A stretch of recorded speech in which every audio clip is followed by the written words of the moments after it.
Ora, então, muito boa tarde, muito obrigada, muito bem-vindos a este derradeiro painel. Não é o último do dia, não somos o último do dia, pois. Não, então temos que manter esta plateia entusiasmada. Toca-nos então a nós, ou melhor, a vocês, minha senhora e meus senhores, falarem do State of Field da inteligência artificial e da Data Science. Eu tenho comigo, como já foi apresentado, a Sofia Marta da Google Cloud, o Manuel Dias, ex-Microsoft, mas sempre a Microsoft um bocadinho, não é, Manuel? Esse coração ainda bate aí um bocadinho. E o Gonçalo Costa Andrade da IBM. Eu, como dizia o Fernando há bocadinho, também tinha aqui várias apresentações destes senhores e considerações. Vou só fazer um disclaimer. Vocês vão me apanhar aqui a ler, que é uma coisa que eu detesto, mas é que a minha bebê desde 10 meses esta noite foi implacável e quis alimentar-se de mim de 2 em 2 horas. Portanto, eu tenho o cérebro submerso e ainda não há inteligência artificial que consiga valer nestas circunstâncias. E por isso mesmo, nós também vamos ser super cumpridores do tempo deste painel, porque se eu não for buscar ao pressário, ela arma um motim e amanhã já não me deixam levar e eu tenho um problema muito grande. Bem, minha senhora, meus senhores, estamos no limiar de uma nova era da inteligência artificial. Aliás, é curioso porque todos nós que somos habituês destas andanças, há 5 anos ainda falávamos assim baixinho sobre o tema. Agora é uma moda e o que era... Há 5 anos, o que parecia ser ficção científica, agora é a realidade dos dias de hoje. Ela chegou, está aí, está a transformar o que é o nosso dia-a-dia, a forma como trabalhamos, como vivemos e como interagimos. Vamos então, com a experiência do que são 3 grandes tecnológicas, saber onde estamos e para onde vamos. Sofia, a Google é indiscutivelmente um referente nesta transformação. De resto, deixem-me também fazer aqui outro disclaimer. Grande parte desta conferência, no que toca às perguntas, foi preparada com inteligência artificial. Portanto, os créditos não são só meus, são meus e do Gemini, e do Copilot e mais uns quantos amigos que trouxemos para fazer o trabalho de casa. Sofia, vocês têm soluções que vão quer para o consumidor final, quer, portanto, para os particulares, quer para as empresas. Para os particulares agora foi muita banca, desculpem lá. Para além dos modelos de linguagem, que próximas inovações a inteligência artificial é que a Google está a explorar e como é que podem ser aplicadas nos diferentes setores em Portugal? Bem, e antes disso... Obrigada pela presença. Era por aí que eu ia começar. Antes de mais, agradecer aqui à DSPA e ao Fernando em particular aqui pelo convite e podermos estar aqui também a partilhar algumas destas ideias. Falamos sempre muito nos modelos e estávamos a falar do Gemini ou do Copilot ou do ChatGPT ou o que seja. De facto, os modelos são bastante relevantes. Mas, e se nós olharmos, por exemplo, no nosso caso, tem acontecido uma evolução tremenda. No início deste ano, mais ou menos, foi em fevereiro, lançámos o Gemini 2.5 Pro, que veio aqui dar um salto quântico, digamos assim, naquilo que é a qualidade, o raciocínio que estes modelos nos podem trazer e a explicação de porque é que estão a dar aquela resposta. Mas eu acho que mais do que os modelos, e obviamente vai continuar a haver este esforço de cada uma destas grandes empresas investir no seu modelo state of the art, temos que sempre olhar, quando queremos que estes modelos tragam um valor acrescentado para as empresas e para as diversas organizações, temos que olhar para o custo-benefício desses modelos. E por isso, o que fazemos é ter alguns flavors, vou-lhe chamar assim, destes modelos em que, efetivamente, se calhar na maior parte dos use cases são mais que suficientes para dar a resposta que é necessária e o custo pode ser radicalmente distinto de um use case muito mais complexo e que exija aqui uma capacidade de computação e um modelo bastante mais robusto. Portanto, começando aqui pelo tema dos modelos, acho que é importante fazer este disclaimer. Também dar nota que se vocês olharem, fizerem uma análise, e há várias análises publicadas daquilo que é o custo destes modelos ao longo do tempo, tendencialmente eles tendem para zero. ok? E, portanto, não é aí que vai estar o business case e o modelo de negócio destas empresas que estão a apostar nestes temas de inteligência artificial. Onde é que está o grande foco? Está em ter a plataforma onde estes modelos vão conectar, está em ter toda a componente de dados bem arrumada, de forma a que se possa otimizar aquilo que é o resultado da aplicação de inteligência artificial.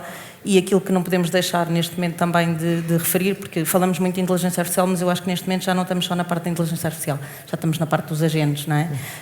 E, portanto, estamos neste momento também já com diversas soluções na componente de agentes que vão interagir uns com os outros e muitas vezes vamos ter também humanos no loop.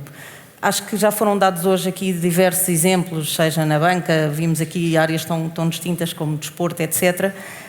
Eu só queria dizer que eu acho que há algumas áreas que são realmente bastante importantes e que não podemos deixar para trás. Logo desde o início, o tema da educação e o tema da saúde são duas das áreas onde temos assistido a uma evolução tremenda.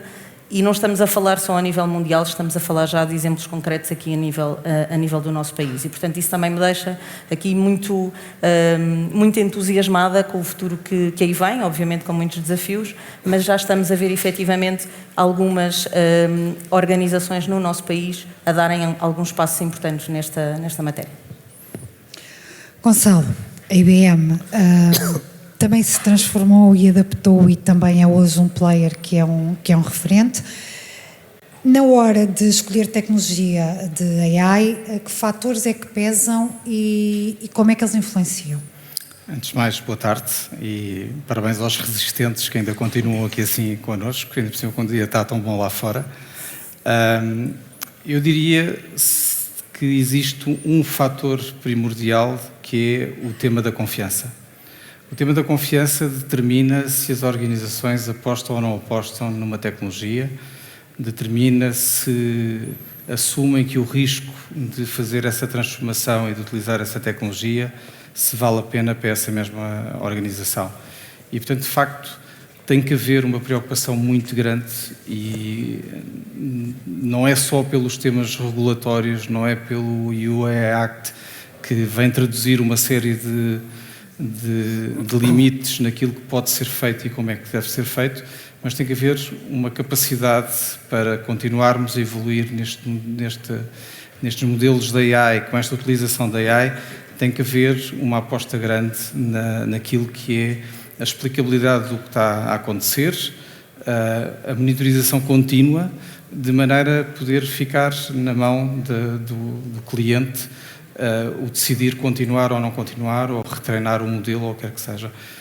O António Ramalho há bocado falava das black box e como é que as black box, em termos do risco financeiro, tinham levado àquilo que todos sabemos. E aqui, assim, no AI é exatamente a mesma coisa. E, portanto, eu diria que o tema da confiança é primordial e haver uma capacidade de governo do AI, de todo o ciclo do AI, de explicabilidade e que seja o mais aberto possível. Nós não podemos cometer, mais uma vez, o erro, como muitos cometeram quando começaram a falar de cloud, há meia dúzia de anos atrás, de achar que vai haver alguém que domina o mercado em termos de cloud, em termos do modelo da AI. E, portanto, tem que existir plataformas que sejam abertas, que permitam a colaboração e permitam incorporar não só machine learning tradicional, como tudo quanto é Gen AI, que permitam trabalhar e fazer ligação ao Gemini, ou aos modelos da OpenAI, como trazer outros modelos mais especializados, como a Sofia estava a dizer, e existe muita coisa à volta disso. Também em termos de modelos, é importante também, e percebemos que conseguimos todos entender que modelos LLMs muito grandes, tipo os da OpenAI, é difícil perceber que dados é que foram utilizados para treinar esses modelos, o que é que está por baixo disso, mas do ponto de vista empresarial, com modelos mais pequenos, temos que ter a capacidade de ter quase como se fossem fichas de produto para os vários modelos, para percebermos o que é que está por trás disso. Manel, nosso ilustre vice-presidente da DSPA, Mas aqui, desculpa, eu sei também que disseste que há uma semana, 2 semanas. 2. Ainda te lembras do que se passava na Microsoft? A Microsoft é outra referência gigante neste setor, é outro player. Ouviste aqui a Sofia e o Gonçalo. O que é que te apetece juntar aqui ao contributo desta primeira ronda de conversa, agora que tens esta visão de dentro e de fora tão privilegiada? Antes de mais, obrigado pelo convite. É um prazer estar aqui. Eu estava-me a lembrar há 7 anos, quando nós fundamos a DSPA, fundámos numa altura em que falávamos da Data Science, e daí o nome da Data Science. E é impressionante que continuamos a discutir muitas das coisas, muitos dos desafios que estão hoje em dia continuam os mesmos. Não é uma questão de tecnologia. Hoje em dia temos a Gemini, temos o Claude, temos o Copilot, a OpenAI, a discutirem taco a taco o que são os modelos, e todos eles quase ao mesmo nível. O desafio é um desafio organizacional e de cultura das pessoas, dentro das organizações. E aquilo que eu vi nestes últimos anos, e tive esse privilégio de participar em muitos projetos da Microsoft em Portugal nessa área, mas sejam projetos da Microsoft ou da Google ou da IBM, o desafio é colocar, ainda há pouco falávamos no intervalo, colocar os programadores a usar a inteligência artificial generativa, colocar as organizações a automatizar processos, não é só fazer os chatbots, é ir muito mais além. Nós estamos em pleno hype dos agentes e provavelmente neste auditório, se calhar 10, 15% experimentou fazer o seu trabalho com agentes. E, portanto, eu continuo a ver o desafio dentro das competências, dentro das organizações. É óbvio que o outro segundo desafio é a velocidade que nós temos hoje em dia. E portanto, é tão importante ter esses fatores críticos para perceber o que é que nós vamos fazer. São soluções, como eu vi algumas e participei em algumas, que é claramente, entre aspas, cavalgar o hype e mostrar que também somos capazes, ou são coisas com real impacto na sociedade, nas empresas, nos cidadãos. Acho que esse é o desafio de todos nós, tecnológicas ou não tecnológicas, é conseguir pôr esta tecnologia na prática. Eu acho que, e para isso é preciso, por um lado, termos a tecnologia existe, a tecnologia hoje em dia está muito além do que se calhar muitos possam pensar, não estamos no nível de estar na inteligência artificial geral, mas estamos no nível de um doutorado. E, portanto, se eu posso ter um doutorado na equipa ou 10 doutorados que trabalham 24/7, eu posso fazer muitas outras coisas mais criativas, de maior valor, tirando partido disso. E é preciso explicar isso às pessoas, que isso está disponível. Eu lembro-me que em 95, estava ainda aqui no técnico, a meio do curso, já lá vão 2 ou 3 anos, Isso. A Google democratizou o acesso à informação. De facto, foi um marco brutal. Hoje estamos a democratizar o acesso à inteligência, como a Sofia dizia, a inteligência vai custar 0. Como é que nós a aplicamos? Esse é que vai ser o desafio. Como é que nós a usamos? Porque o acesso a ela vai ser praticamente 0. Basta ter uma ligação à internet e um telemóvel.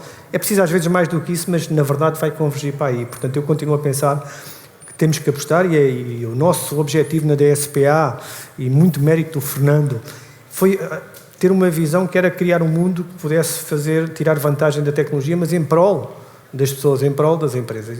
Esse continua o desafio, passado 7 anos, passado estes desenvolvimentos tecnológicos todos, com uma velocidade que se calhar não imaginaríamos há 5 ou 6 anos atrás, essa velocidade continua a acelerar, basta ver a quantidade de coisas que eu lembro-me quando a OpenAI lançou, com base num paper da Google, de 2017, a OpenAI teve uma parte à frente, hoje em dia estão todos iguais, quer dizer, estão ali, não é isso que faz sentido, não é por mais 1% ou menos 1% num benchmark, que é melhor ou pior.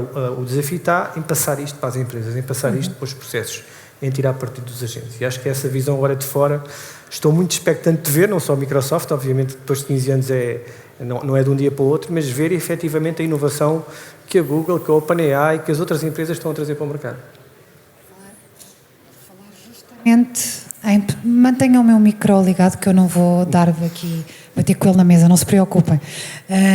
Por falar em pessoas, e as grandes revoluções trazem sempre receio, desconfiança, também não deixa de ser curioso avaliarmos, eu falo por mim, que estou num grande grupo internacional, nós muito rapidamente passámos ninguém está autorizado a utilizar as ferramentas de inteligência artificial estão todos obrigados a fazer o curso de inteligência artificial e a utilizar as ferramentas que temos disponíveis, seja o Gemini, o Copilot.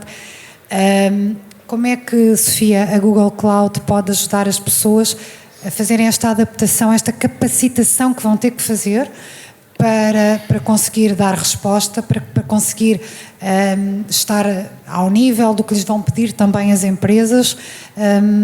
O que é que vocês estão a fazer a esse nível? Eu acho que é também a nossa responsabilidade, não é? Sendo um bocadinho as empresas que estão a liderar esta revolução, acho que é também a nossa responsabilidade nos mercados onde estamos, onde temos essa presença, ajudar a que a população, e agora falo da população em geral, obviamente que estamos a falar, se calhar, de níveis de literacia diferentes, quando estamos a falar na utilização, nossa utilização no dia-a-dia, a título pessoal ou a nível empresarial, são níveis diferentes de utilização. Mas eu acho que desde logo precisamos de estimular esta curiosidade. No outro dia estava a achar piada que estava numa conferência na Nova SPE, por acaso, concorrente, e estava lá um dos palestrantes que dizia não, e curiosidade, estimula a curiosidade, etc. E depois estávamos no intervalo e ele a dizer não, mas eu não deixo os meus filhos mexerem. Pronto, eu acho que começa desde o início. Claro que temos que ter algumas salvaguardas. Estávamos a falar aqui do tema da regulação, mais do que a regulação, perceber como é que este tipo de ferramentas vão estimular a criatividade e não inibir a criatividade, não é? E isto são tudo temáticas e problemáticas que nos davam aqui imenso tempo para discutir. Ainda assim, eu sou a favor de que efetivamente devemos estimular, devemos mostrar às pessoas que ferramentas é que existem. Nós temos apostado essencialmente em parcerias no mercado para trazer este conhecimento para a população. Por exemplo, com a APDC temos feito um programa que tem tido um enorme sucesso, que é o Impulso AI, e temos apostado muito na formação presencial, até para que chegue a todo o país, e portanto ações de curta duração, mas ao longo de norte a sul do país, formações para que as pessoas consigam de facto saber o que é que existe, como é que devem utilizar, pô-las a experimentar a tecnologia. É muito fácil, é gratuito, as pessoas podem se candidatar, é aberto a toda a gente, e portanto fizemos entretanto a renovação dessa parceria, porque efetivamente os resultados eram muito bons e o feedback era fantástico, e estamos a continuar essa senda. Isto numa ótica mais de literacia mais geral, digamos assim. Depois obviamente temos uma série de programas específicos mais para empresas. Temos o Google Cloud Skills Boost, que dá o acesso a uma panóplia enorme de cursos, estímulos às certificações.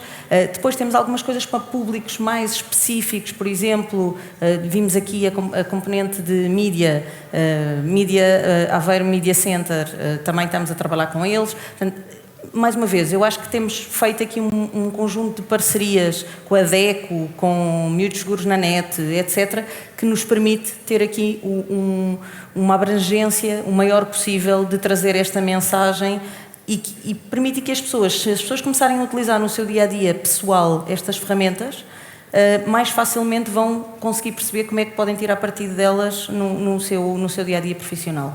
E eu acho que sem conseguirmos tirar partido destas ferramentas, dificilmente as organizações vão manter o nível de competitividade que é necessário para o futuro. Gonçalo, das pessoas justamente para as organizações, como é que as organizações conseguem ter, não quero chamar controle, mas conseguem acompanhar o que se está a passar relativamente ao governo de inteligência artificial? Vamos ver, eu acho que não temos que ter medo das palavras, e eu acho que nesta fase em que estamos, as organizações têm que ter controle daquilo que está a acontecer. Nós, se virmos, por exemplo, a IBM publica um estudo todos os anos e vai monitorando comparativamente ano a ano, que é o Cost of Data Breach. E se nós virmos o estudo que foi publicado há perto de um mês e meio, pela primeira vez aparece o tema da inteligência artificial como já tendo sido utilizado e sendo um risco para as empresas. E, portanto, é uma tendência que existe. Vamos ver aquilo que estávamos a comentar da criatividade. A criatividade não tem limites para aquilo que é utilizada e, portanto, isso existe objetivamente. E temos que ter cuidado com esse tipo e, sobretudo, não fugir, porque tem que ser mesmo para as organizações, com o risco reputacional, sobretudo quando a inteligência artificial é utilizada para fora da empresa, tem que haver mesmo controle e tem que se perceber o que é que está a acontecer, tem que se ter capacidade de monitorar para tomar as decisões na altura certa. Acho que é importante também A Sofia estava a comentar o tema da literacia. A literacia é fundamental porque sem percebermos e sem as pessoas perceberem o que é que qual é o risco associado, podemos ter de facto problemas grandes. Neste mesmo estudo, só para chamar a atenção, um dos maiores riscos que havia para as organizações era do shadow AI, ou seja, já estarem a ser utilizados dados que são pertença da organização, que só fazem parte daquilo que é a vantagem competitiva da organização, e estarem a alimentar modelos e estarem a sair da organização sem que as pessoas se apercebessem exatamente do risco daquilo que estavam a fazer. E, portanto, este tema do controlo, na nossa ótica, e só trabalhamos, de facto, para a parte empresarial, é fundamental existir. Temos soluções na nossa plataforma do watsonx exatamente para permitir esse controle, essa monitorização, gerir todo o ciclo de vida dos modelos da AI, de ajudar a perceber que, se quiserem incorporar os dados da minha organização e treinar os meus modelos, eu não tenho que repensar a segurança daquilo que estava feito com aquilo que agora preciso fazer para fazer o treino desses modelos. E, portanto, eu acho de facto que não podemos ter medo das palavras. Acho que é uma tecnologia, todos nós concordamos, que tem um potencial como nunca tivemos. Há de vir a fase quântica, mas ainda não estamos lá, ainda estamos só na parte da inteligência artificial.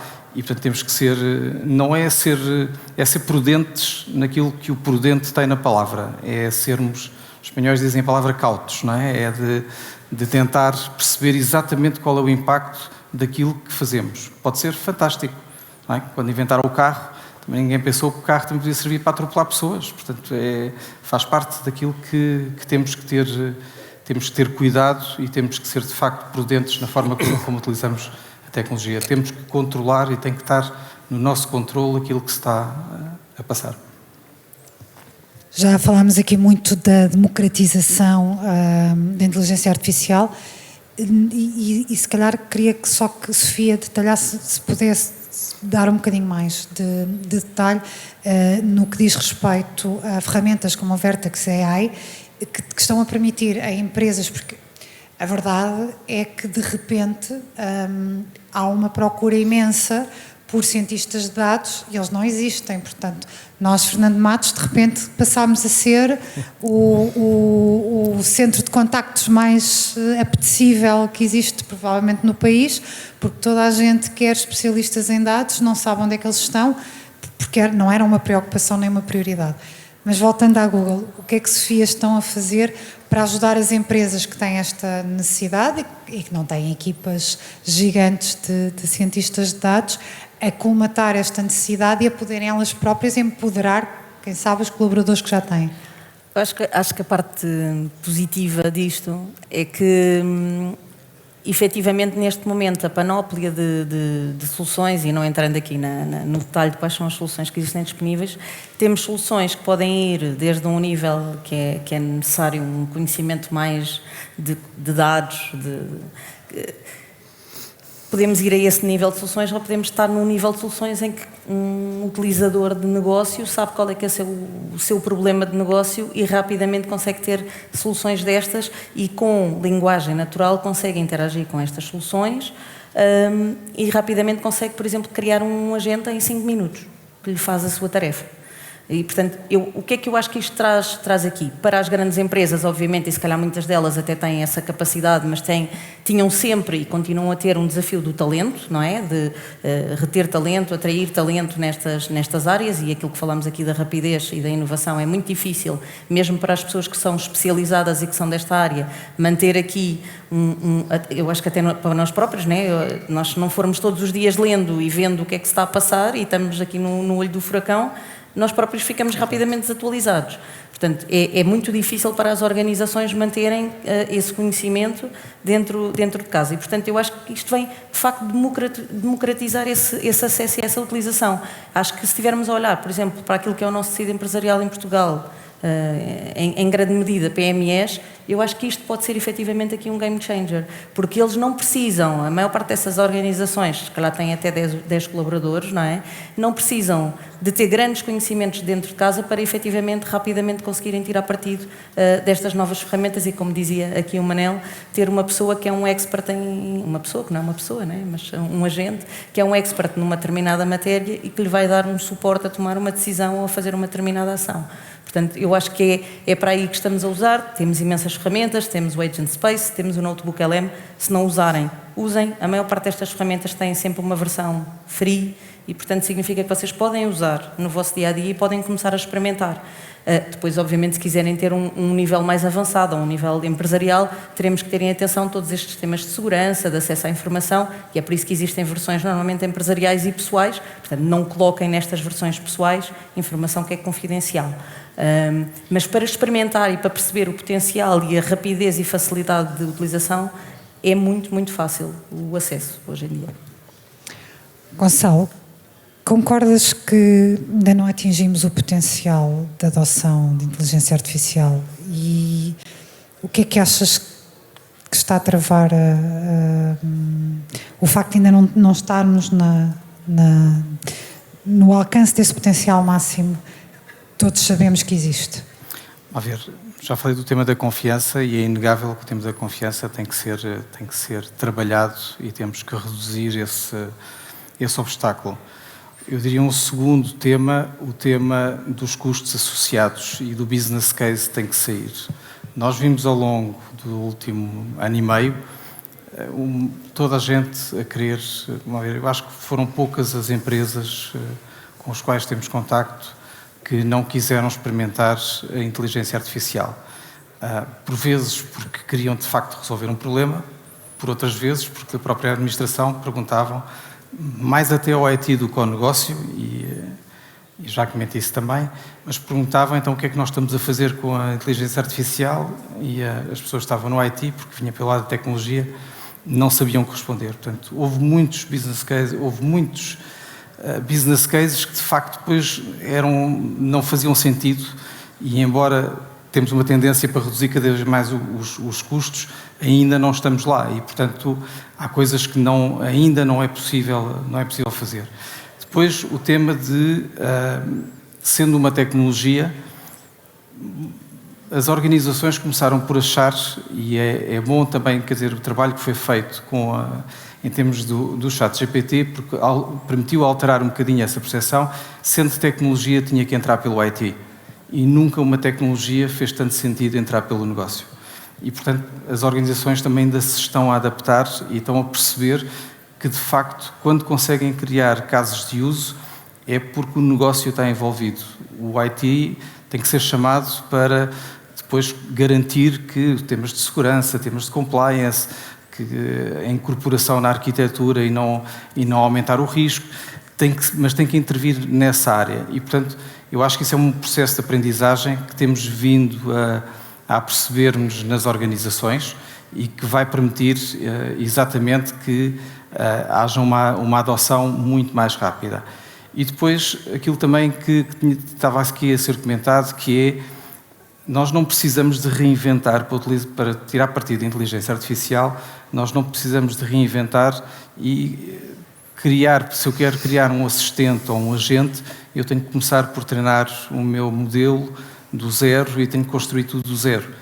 Tal como a Sofia estava a comentar com os temas da Google, nós na IBM também e outros fabricantes, temos soluções que permitem acelerar isso, nomeadamente na parte de tudo que é mais do que os assistentes, os agentes, não é? O agente pressupõe que, para além de assistir, que tome ações consequentes com aquilo que está a ser solicitado. E, portanto, eu acho que com estas novas soluções à volta de Agentic AI vão permitir reduzir uma série de inibidores, vão permitir acelerar aquilo que é as organizações rapidamente tirarem partido. Eu só para dar um exemplo, e nós utilizamos muitas destas tecnologias como cliente zero, como lhe chamamos na IBM, neste momento todas as interações com recursos humanos são feitas através de um assistente e do agente. Portanto, eu já não sei qual é o package de recursos humanos que está por trás. O meu interface é o assistente que me permite marcar as férias, perceber quais são as férias da minha equipa, quando é que eu vou ter um problema de superposição, alertar-me para que há determinados riscos de se aprovar demasiado as férias das pessoas que coincidem, pode haver um risco operacional de acordo com a área das pessoas. Portanto, tudo isto hoje em dia nós já fazemos na IBM através de agentes.